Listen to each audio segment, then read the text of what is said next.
Hey friends, this is Tanya with She's At It Again, and I want you to join me today as we make an appetizer. It's a dip, and it's no bake, no cook, no heat up the kitchen. All you're going to need is a mixer or a blender, and this is something that a lot of people can eat because it fits into their diet. It's mainly vegetables that you use to dip in it. You could use chips, I guess. I don't know that I've ever seen people dip chips in this, but sometimes pita bread. But my favorite thing to dip in it is red and orange bell peppers that are so sweet. It's like eating a dessert. But this is called hummus. It originates from Israel, I believe. I know we had it when we went there a few years ago on a trip. And I don't think I've ever had a bad hummus, but this is some of the best I've ever had. And I want you to join me as we quickly whip up some hummus. All right, we're going to get going on our hummus. I have my Cuisinart food processor out right here. If you have a stick blender, if you have a blender, if all you have is just something to really stir and mash up stuff with, that would be fine. It's just not going to be near as smooth, but the better your food processor, probably the smoother this is going to be. That's just a guess. I just have a really good food processor. I'm lucky enough to own this one. We're going to start out with a can of chickpeas. Now these are organic chickpeas.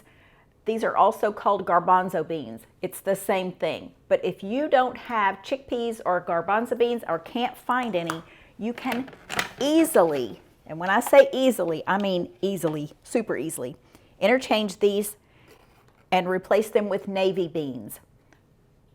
I'm telling you, I've done it for years because my family member that had Crohn's disease and we were addressing it with the specific carbohydrate diet, we could not use chickpeas. There's some kind of protein or some kind of starch in chickpeas that was not approved on the SCD diet, so we had to use navy beans, and it worked out great. We've done that for years. So right now I'm going to use a can of garbanzo beans. I've drained those. I've drained the liquid off, but I've reserved it because I might need to water this down a bit. In fact, I usually do. So I have my liquid reserved right over here. You can see that's actually quite a bit. It's almost 3/4 of a cup of liquid. So our 1 can of chickpeas, we're going to use some minced garlic in this. It calls for a clove of garlic, but if you like garlic as much as I do, make it a generous clove, I would say.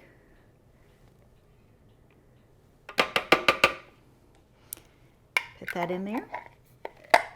It calls for a dash of paprika. So if you want, you can use smoked paprika. I'm just going to use plain paprika and just a little bit of it. I'm kind of fond of that paprika. Once I started using it and figuring out what the flavor was that I was catching in a lot of dishes, then that made me even more fond of it. A 1/2 teaspoon of ground cumin is what we're after.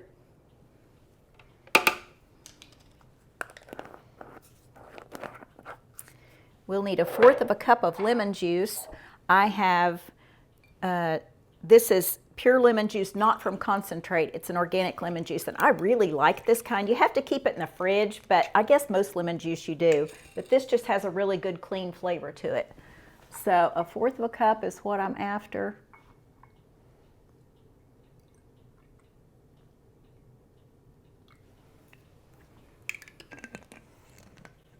This gives it a lot of flavor too. Let's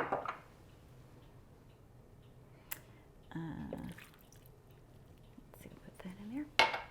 1/4 cup of tahini. Now this, if you're not familiar with tahini, this is simply ground sesame seeds. That's all it is.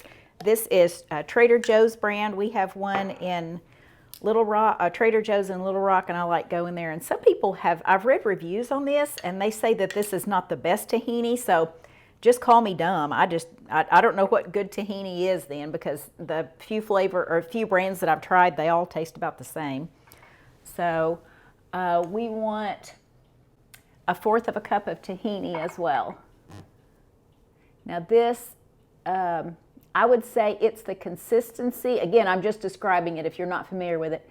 This has the consistency of kind of a runny peanut butter, and for all I know, you could probably use it in place of peanut butter in a lot of things. I don't know why you wouldn't be able to, unless there's something about the chemistry of it.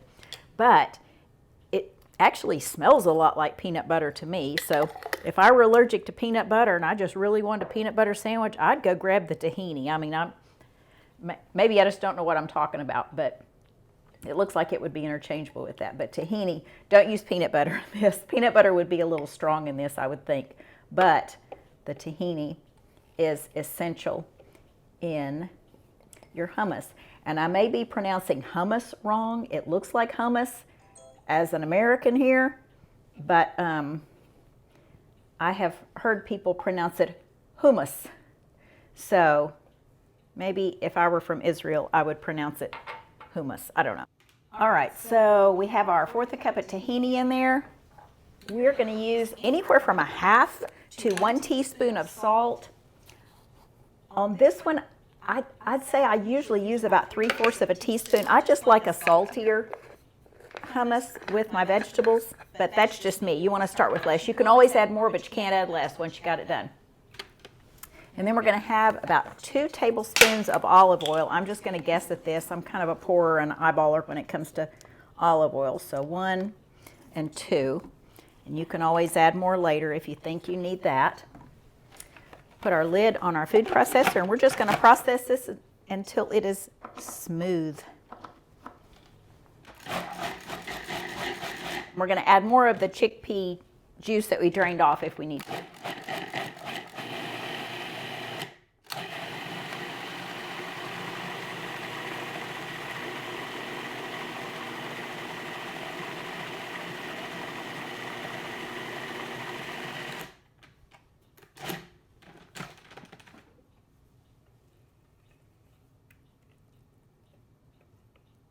I've made this in the Vitamix and in this food processor as well. And the Vitamix does actually make it a lot smoother. I mean, that's just the nature of the beast. It's like a boat motor and a blender combined into one machine. It is absolutely fabulous. But we're just going to do it in the food processor this time. It's just a little less loud. I can't honestly say that it's quiet, but it is less loud.